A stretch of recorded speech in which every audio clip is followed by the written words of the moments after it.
Cipher case में गिरफ्तार शाह महमूद कुरैशी को इस्लामाबाद की मुकामी अदालत पहुंचा दिया गया। इन कैमरा समात होगी। FIA शाह महमूद कुरैशी के जिस्मानी रिमांड की इस्तदाह करेगी।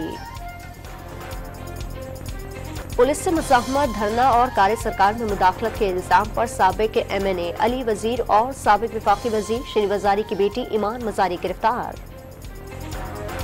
साबिक वज़ीर-ए-आज़म शहबाज शरीफ लाहौर से लंदन रवाना हो गए। सुलेमान शहबाज भी हमरा हैं। नवाज शरीफ से पार्टी रहनुमाओं और कानूनी मुशीरों के हमरा मुलाकात करेंगे।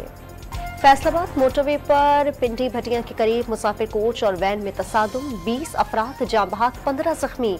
हादसा बस ड्राइवर की गफलत की वजह से पेश आया। शिफ्ट में मौजूद ऑफिसर्स और बैट कमांडर को मुअत्तल कर दिया गया। जड़ावाला के गिरजाघरों में इज्तिमाई दुआया तकरीबात, दूसरे शहरों से मसीह बिरादरी की शिरकत। मुल्क में क़याम अमन और हम आहंगी की दुआएं की गईं। MQM पाकिस्तान ने मजहब के नाम पर तशद्दुद और जलाओ घिराव को नाकाबिल कबूल करार दे दिया। जड़ावाला वाक़े में मुलव्विस तमाम शरपसंदों को करार वाकई सजा देने का मुतालबा। भारत की जानिब से छोड़े गए पानी के बाइस दरिया सतलुज में 35 साल बाद बड़ा सैलाबी रैला। रेंजर्स का कसूर के सैलाब से मुतासरा सरहदी इलाकों में रेस्क्यू ऑपरेशन।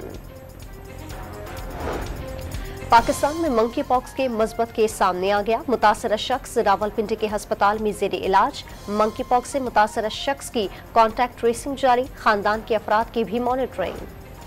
पाकिस्तान के साबिक क्रिकेटर नौशाद अली इस्लामाबाद में इंतकाल कर गए। तवील अरसे से बीमार थे।